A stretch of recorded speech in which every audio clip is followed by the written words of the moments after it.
It's Bakari Lumumba back at it once again, the progenitor of LumumbaSpeaks.com, a Black empowerment initiative where we believe you could gain a competitive advantage by always betting on Black.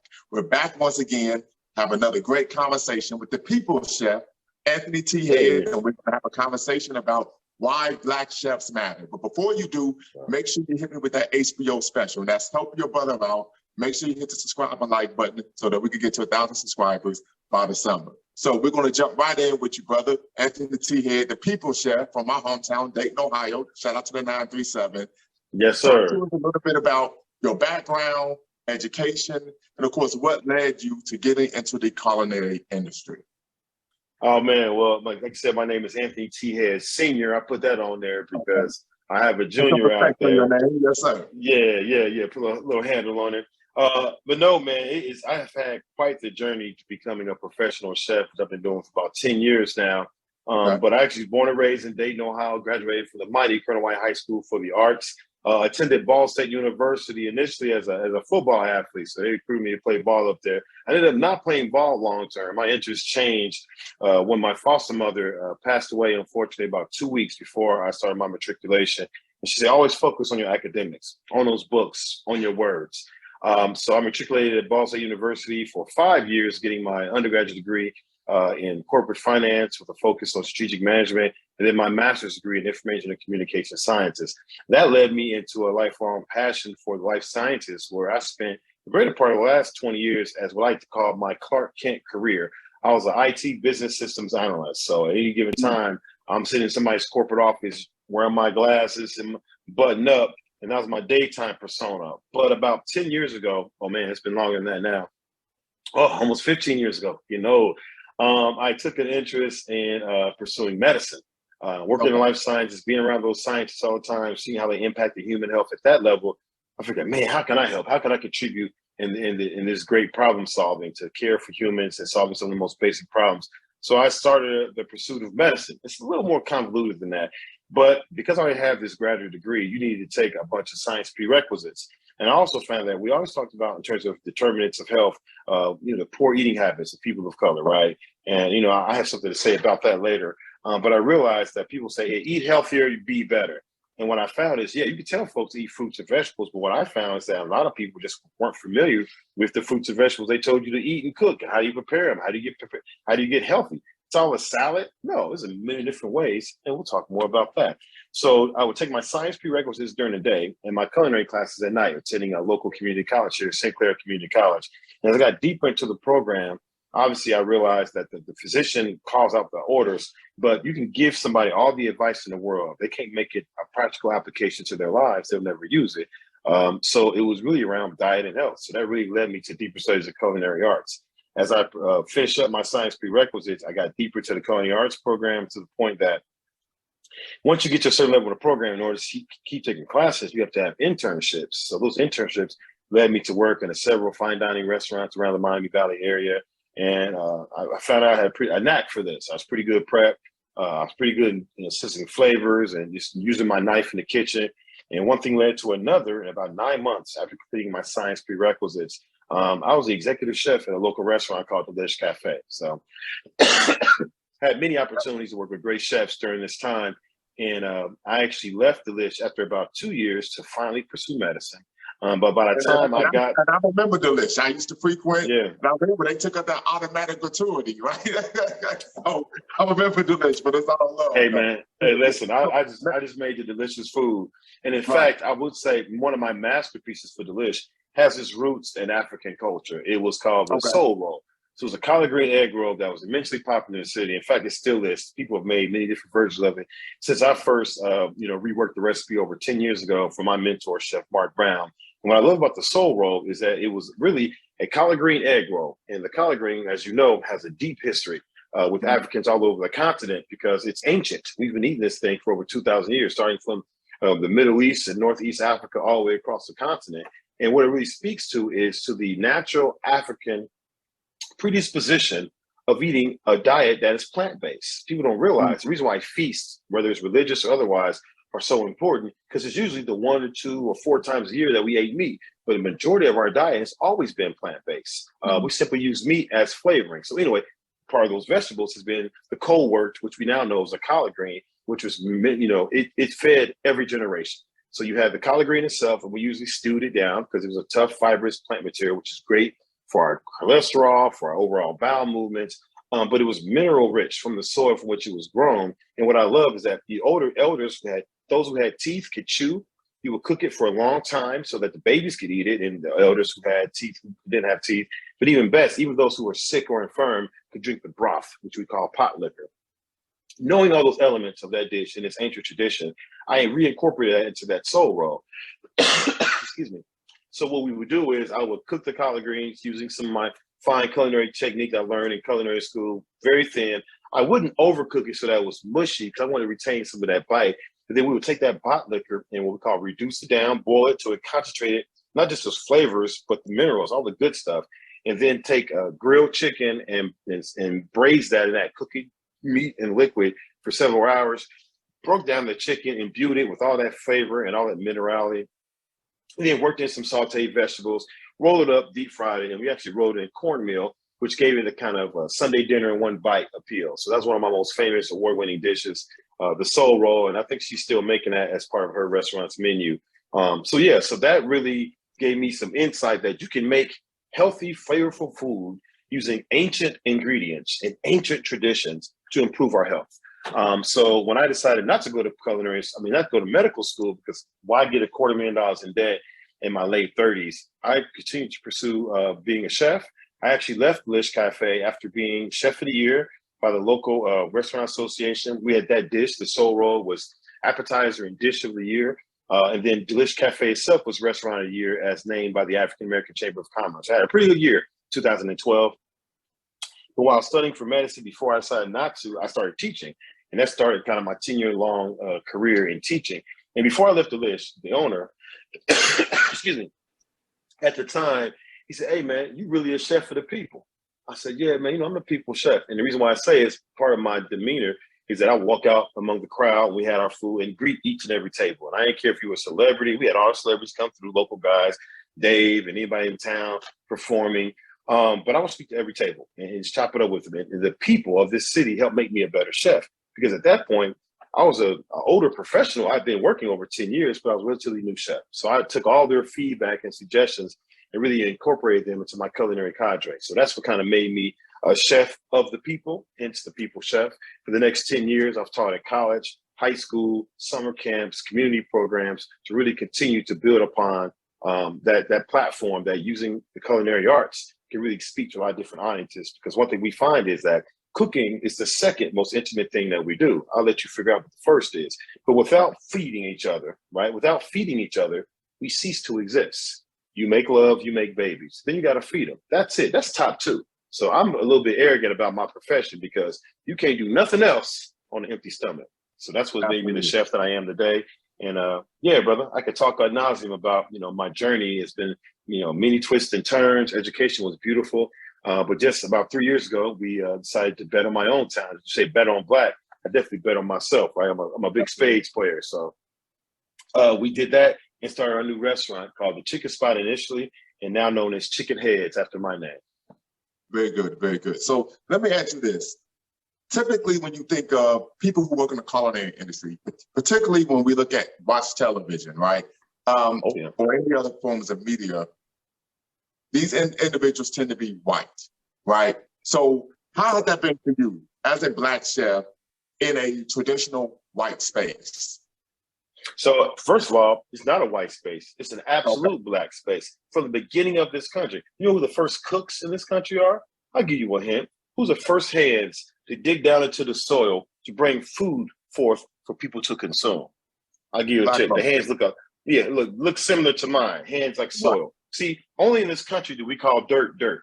Everywhere else is soil because everyone understands the darker the soil, how it smells, how it feels in hands, brings forth life. So chefs, cooks, from the time that those farmers and everyone else were enslaved on the west coast of Africa and brought here to America, they have been the ones in the kitchen. And you can read many histories about Chef Hercules and others who were some of the first presidential chefs. You know how to cook. And if you look at anything, what do you think slave work was? Who do you think were the best farmers? That's what we don't forget. Who were the best hunters? Who are the best farmers, the best fishermen, right? You can't be all those things without knowing those ingredients, while being also the best cooks. So yeah, we've always been in that space. So, and ancestrally, it is our space. Now, as it is with anything in media, they're going to portray it for the moment. But guess what? Go into these kitchens. A lot of these kitchens you go into is going to be melanated people back there, whether they're African or a lot of our Mexican brothers and sisters, Latinx are back there. But yeah, we are here in a space, so we don't pay attention to TV. I don't even watch TV. People ask me, what's your favorite cooking show? I don't watch that. That's like watching, if you're a real wrestler, you don't watch WWE. You made for entertainment purposes, right? It's a parody of what you really do. It's a caricature. So what I see on TV is a caricature. We're not Gordon Ramsay back there. You can't treat people like that and expect folks to come to work the next day. Can you imagine being called an idiot sandwich or being cussed out? Come on, brother. You're a little better shape than I am, but I wish they would. Say something. I wish they would. Absolutely. And so I talk about that with sensationalism. And as we know, oftentimes, unfortunately, people then take what they see on television and try to extrapolate that into real life in the real world. And of course, they tend to have disastrous results. So absolutely. I appreciate that tidbit. I appreciate that tidbit 100%. So with that being said, you get some historical anecdotes, which are greatly appreciated. But tell me why Black chefs matter. So of course, you mentioned historically, we were the best cooks, the best farmers, so on and so forth. We know that historically, when we were brought from the continent of Africa, it wasn't just because they thought we were easy to capture, it's because we were the most skilled, right, when it came to doing the type of work that was needed to develop a land or develop a country. But with that being said, oftentimes, unfortunately, in this country, we deal with a glass ceiling, right? So when people think of a chef, we're thinking of something who's top-notch, creme de la creme, the best of the best, sir, right? You're right. Mm-hmm. So if you could tell me, why do Black chefs matter? Oh, I think so. And you mentioned historical several times, and I'll say even contemporarily, our influence has not waned. You know, your favorite restaurants in the world have seasoning, have flavors, are Caribbean. Everything stems. It's like same thing as in music, right? Right. The best musicians have always been those who come to the continent. Whether anything with drum or string, you know where that came from. Even today, right? You see those sequences run through all aspects of music. Same thing in culinary arts. We continue to matter because we continue to influence this industry when it comes to new trends, when it comes to flavor profiles. And if you look at, this trend, even in the last 10 years, what we call poor people food or street food, who do you think those vendors first were? It's much like Madam C.J. Walker. Why did she become so wealthy? Because first of all, she bet on herself, right? She bet on her own Blackness, but then she also met a need in her community. That's what Black chefs always done. And I love it because I told you my corporate career, but I literally resigned last year to focus 100% on my culinary empire because it's always been freedom. We can work for ourselves. Look at the entrepreneurial communities throughout our history, even today, is what we do for ourselves. People love our food, right? People love our skills when it comes to being a barber or a hairstylist or a lawn care specialist. So I think we're always relevant because we're always pushing the envelope in terms of creativity. And then whether it's ancestral or new trends, we're always at the center of it. And you see that in our music and all of our influence, right? We may be the smallest minority population in this country, but we have the biggest social impact.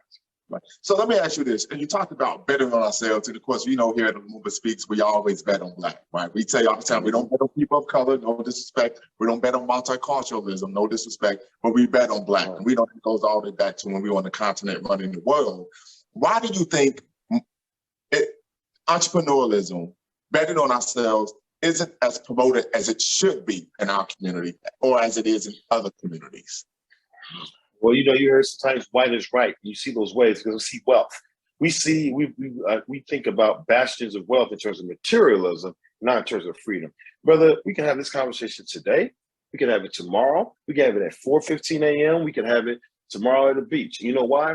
Because my freedom is most important. My freedom to do as I please is most important. That's what entrepreneurship gives us. It's freedom. It gives us control over our time. When you hear people complain about Mondays, I'm off on Monday because I choose to be. But guess what? I'm going to be in my restaurant working. It's about betting on myself because I'm pursuing my passion, using my talents for the best of my family first, then my community, right? So that's what's so important. It gives us freedom. Freedom is most valuable to the entrepreneur. I love taking a midday nap. I'm down here in my office, taking a nap right now. So I say those things, that speaks to rest. But the reality is I love the work because it's my work and my family benefits from the fruits of my labor.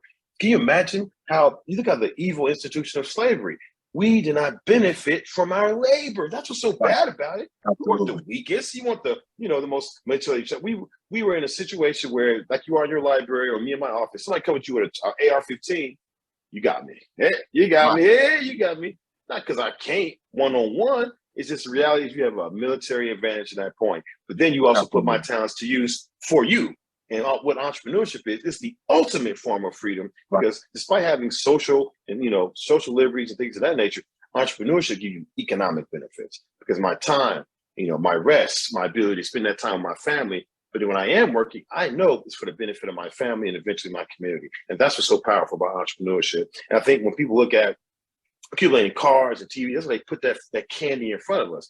My car is 10 years old, but my net worth is a lot more than that. I got a juicer upstairs, a juicing machine that makes my lemonade that's worth more than my own vehicle that I drive every day, right? People laugh. I say that all the time. I even put it in perspective. Every time I invest in capital equipment, the means of production, even in my own restaurant, that costs more than my car. My car is a liability.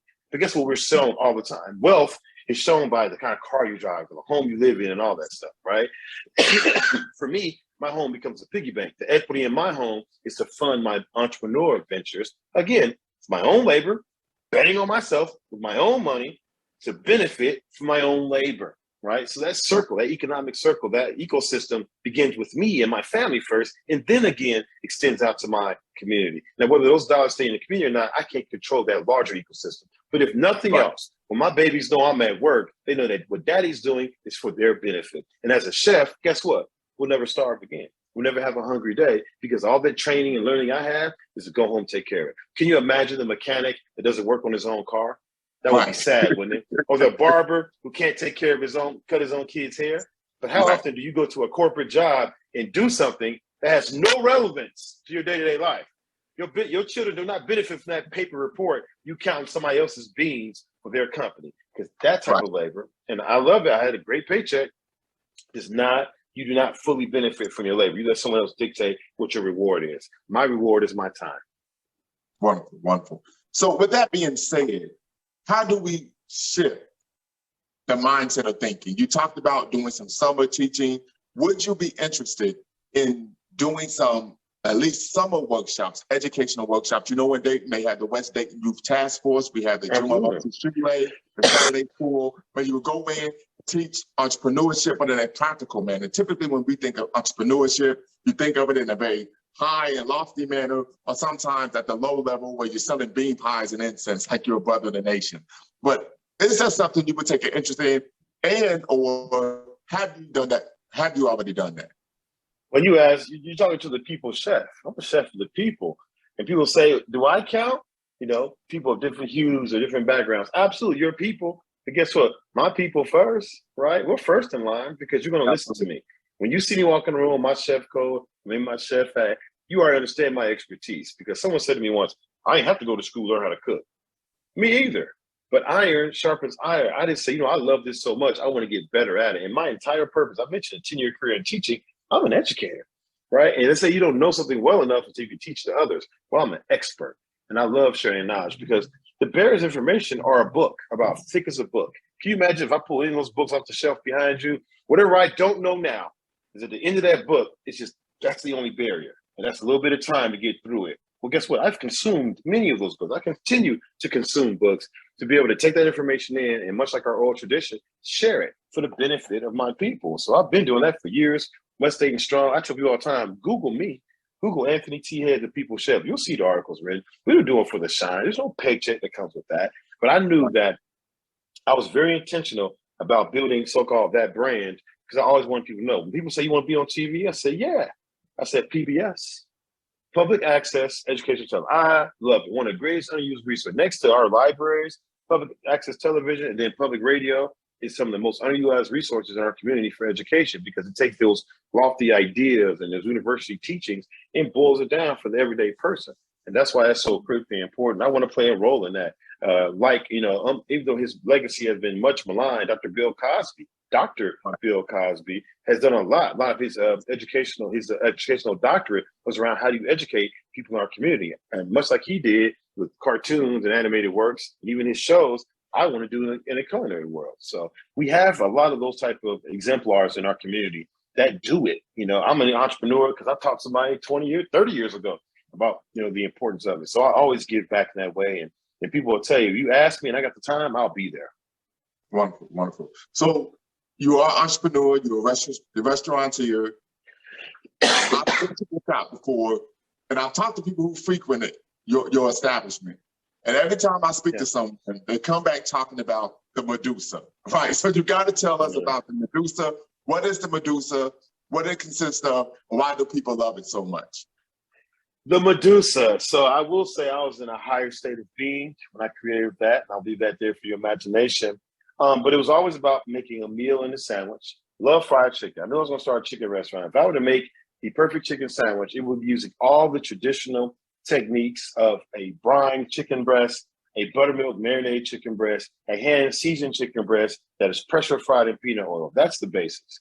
I will use then what kind of bun? A butter brioche bun. Very soft texture, full of flavor, toasted in the middle, so you get a nice crispy interior with a soft outside. And this is what sets the Medusa apart. Medusa, as you know from Greek mythology, is a cursed demon woman, right? And she's so hideous. And part of her curse, if you looked her in her eyes, she turned you into stone. Well, I was kind of in an inebriated state, if you will, when I created this sandwich. So if you ate a sandwich of this proportion, you will be stoned. You'll be stuck where you at. And so I added macaroni cheese, cavatappi macaroni cheese, mainly because at the time I wore my hair in dreadlocks. Right. And the coils of my dreadlocks, like my ancestors, like my DNA coil. So I thought about that. That's her DNA is the macaroni cheese. And then I added collard greens, a chiffonade cut collard green. When I say chiffonade cut, we take the collard green leaf and we slice it very thin so it's very stringy. So we add these two toppings. Macaroni cheese serves as, if you will, the slice of cheese. And then collard greens was our ancestral lettuce that went on this sandwich. And then I topped it off with a pickled onion. And we use vinegar and hot sauce to pickle red onions. It gives a nice little crunch, a bit of acidity to cut through the fattiness of both the chicken and the macaroni and cheese and complement the flavor of the collard greens. So you got chicken breasts on a butter toasted bun, cavatappi macaroni and cheese or a nice, traditional mac and cheese blend, collard greens, pickled onions, and it's about a pound and a half sandwich. It was my hallmark at my first restaurant, the Chicken Spot, which then transformed into Chicken Heads. And unfortunately, due to a business interruption, we had to close that spot. And now I'm in the midst of building a new restaurant at 865 North Main Street in Dayton. And that will be my main production kitchen, which is really the headquarters of what I call the Ujamaa mission. I can talk further about that as well. Please, please. So with that being said, we would get into did you say Ujamaa? Ujamaa mission, yes. Ujamaa, yes, very pronunciation. So Ujamaa. Now we're in my lane. So we're talking about one of the 7 principles of Kwanzaa, particularly the 4th principle, which is cooperative economics, to build and develop and create our own stores and businesses and profit from them together. This goes all the way back to what Carter G. Woodson, the great work of Dr. Carter G. Woodson, who created, of course, the Association for the Study of African History, and is most known for creating Black History Week, which became Black History Month. In his seminal text, Miseducation of the Negro, he goes into detail about how other groups of people come to our communities and make money off of us by setting up businesses and other establishments. So if you could go into that, that'd be greatly appreciated. Well, so this is the very bedrock of entrepreneurship. We are capitalists at its heart. It's about owning the means of production. As a restaurateur, I'm going to spend thousands, as I mentioned before, pieces of equipment that cost more than my own vehicle. Thousands of dollars in equipment. I'm looking at a $8,000 drum roller right now, right? So anyway, what happens is, especially in restaurants of our type, we always say, chef, there's more than enough money out here. Just everybody out here selling chicken, everybody out here selling sandwiches and burgers. What often happens is the capital equipment that gives us a competitive advantage to allow us to put out food at a rate and quality that allows us to be profitable a long-term time sits idle most of the time. For instance, in our particular organization, myself and a gentleman named Isaiah Davis, aka the cookieologist, I have to buy ovens. I use those ovens probably 10% of the time. 90% of the time they're just sitting there. But these are commercial grade ovens. I need them for their commercial grade power, but they're sitting idle. By bringing someone else into the organization who can leverage the other 90% of that downtime to then produce his cookies at a high level, now we're starting to see the cooperation and that benefit for our families first, then our businesses, then our community. But it didn't stop there. Now we have a building. As I mentioned in several interviews, I was fortunate enough to purchase an old restaurant, 4,000 square feet, a basement and a top floor. It's like, well, I don't need all this space. Oftentimes when it comes to restaurants, the whole thing that makes us profitable is not what you do, it's where you are. Location, location, location. So now my business, Chicken Heads, is going to benefit from a great location just north of I-75 in Dayton. And now I have to bring cookieologists in who not only also benefits from that location, but benefits from using the capital equipment. And then we have several other corporations because we're a pretty popular restaurant. We got over 10,000 followers on our Facebook page and growing. So now everybody who sees my chicken sees his cookies. We brought in two other, probably three other minority-owned businesses. Jegna Coffee Company from my colleague, Rob Visionet, who owns Nimbus Common Cafe in Trotwood, Ohio. Rachel Blanks, who owns Simply Savvy by Rachel, a seasoning blend. We have Sabria Rucker, who owns Big Mama's Barbecue Sauce. So not only are these products that we already carry in-house for our chicken line, now they get the same exposure to our customers who are coming through to buy chicken. I say, hey, cookies, sauce, coffee, seasonings. But now that second floor downstairs, we're turning into a commercial production kitchen. So we have it broken down to like 5 different sections where we can be able to produce a lot of these products using the same commercial equipment for retail. So now, beyond those who are just coming to our restaurant, now they get access to our network of B2B. So we're selling directly to other business, or B2C, directly to other consumers through shipping. And now that building is making money. And one of the things I love is that now we're starting to offer jobs at above market wages, 24 hours a day. Now we become a food production facility right there in our community, right in Northwest Dayton, the Riverdale neighborhood off North Main Street. We offer factory level jobs. We're used to means, again, that's why factory jobs are so important, right? They're part of the means. They are the cogs in the wheels of production for industries, but we're producing food, but it's going even further. We're producing real food. Right now, my staff is upstairs making fresh lemonades. We are zesting lemons and using a machine to juice those fresh lemons to make our lemonade using pure cane sugar and water. Simple ingredients, not a bunch of preservatives, things like that. Using our science, our ancestral scientific knowledge to make sure it's safe, and then producing this under our brand to benefit. So I was actually showing other employees of the other company how this machine works should they want to use something different. And when that juicer isn't making lemonades, it's going to be juicing fresh orange juice or fresh grapefruit juice for the Jegna Coffee Company, which has a line of Jegna juices, which of course I'm one of the owners of out in Trotwood. So we'll be selling that in Nimbus Common Cafe. So it's all about using our collective capital and ideas and fully exploiting the capital. That's what I say. If I have a piece of equipment that's sitting idle, who can come in here and use that and make some money from it? And hey, pay me a little change, help me pay down that piece of equipment, because these are pieces of equipment that require significant capital investments that most people don't have individually. But if we come together, we can buy it. And that's the whole essence of what I'm working in right now, the Ghost Kitchen.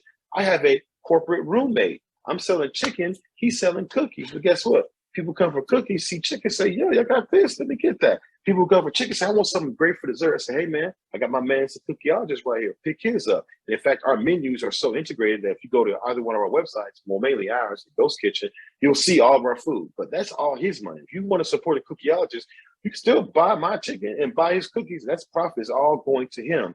But that's what it's all about. That's what the cooperation is in action. Because I say all the time, action is everything. It ain't talking, it ain't policy. It ain't story time. It's how do you make this pragmatic? And I would like to see this model grow, not just from us, but across the country, because it's easy. We don't have to be so beholden to our little areas, our little clubs, our little piece of equipment. How can you fully exploit it? And you still benefit. I'm still a capitalist. Chef Zay still got to pay the bills here. Still got to help me on some of the equipment and maintenance. But this is how we benefit our families first. So absolutely, you sound like you got a lot of Marcus Garvey in you, as well you should have, as well you should. One thing that Garvey understood was that in order to gain power, we had to build wealth. And how do you build wealth? You control an industry, right? Yeah, and so that's it. We're going to get back to that, but we're going to shift gears a little bit, of course, due to time.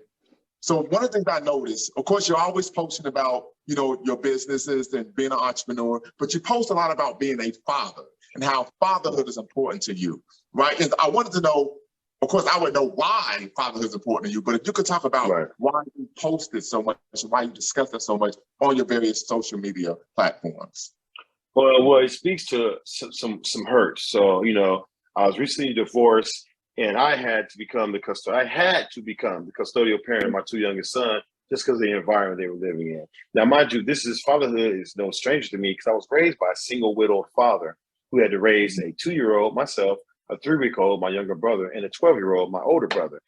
So all of a sudden, in his early 30s, he was a widower. He had to lay my mother to rest after a brain aneurysm just 3 weeks after my youngest brother was born.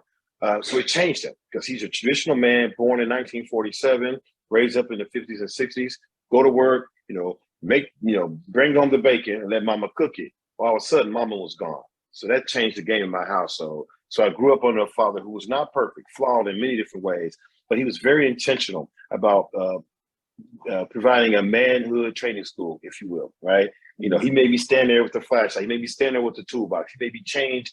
I said it just the other day in one of my posts. He made me change a tire on a car that would never run again, over and over again one summer. And I hated it.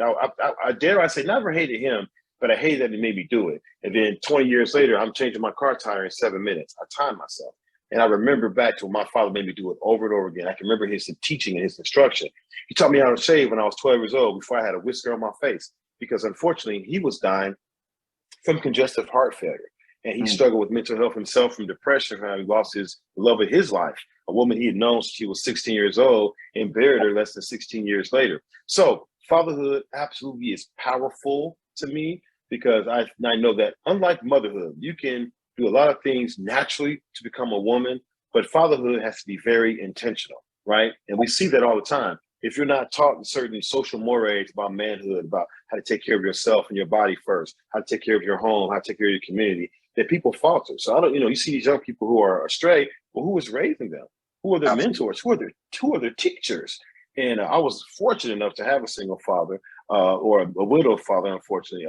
But he raised me very intentionally. And now when the clarion call came for me to then step in for my two young men, my youngest son's Anthony Jr. and my toddler is Jeremiah, I was there, and I revel in that. But I think, we fight against a lot of misinformation. Even myself, I fought rumors and gossip and things about, why I was getting divorced. And ultimately, it was all about my kids. I found my kids in a deleterious situation, and I had the power, ability, and means to get custody and take care of them. And they're in a much better space right now. And, and the courts agreed. And that's one of the biggest things I said. I can say a lot about gossip and rumors, but at the end of the day, believe it or not, my fatherhood was affirmed by the courts, which almost never happens in Montgomery County, Ohio.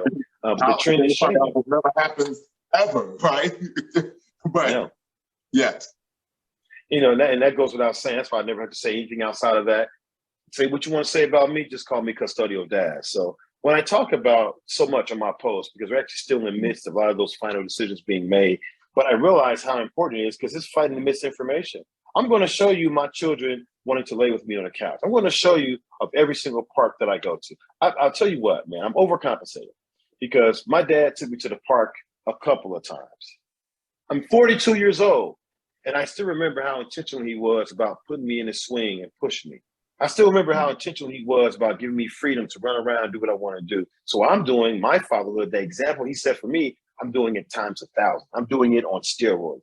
I told my babies, we're going to go to every single park in the community, right? I remember when my dad first put a rifle on my shoulder and told me how to zoom in the scope and hold it correctly, how to manage that weapon safely. So the same thing that my toddlers, we learn how to manage and hold on to weapons safely, because we first are responsible for our own protection, right? Absolutely. We talk about being hungry in our home. We didn't wait for somebody to come bring us something. He said, get in there and cook. I said, Dad, I don't know how to cook. He said, read the label. And that ultimately became me being a chef. I say all the time, one of my famous chef sayings is, a good cook cooks, a better cook reads, and the best cooks write. Well, that piece I learned from my dad, how to do everything. Any piece of equipment in this restaurant I can fix. You know why? Because I use it first and foremost. It's my tool. And then when I don't know how to fix it, I read. And when I figure it out, I say, hey, training note. I tell my GM all the time, training note.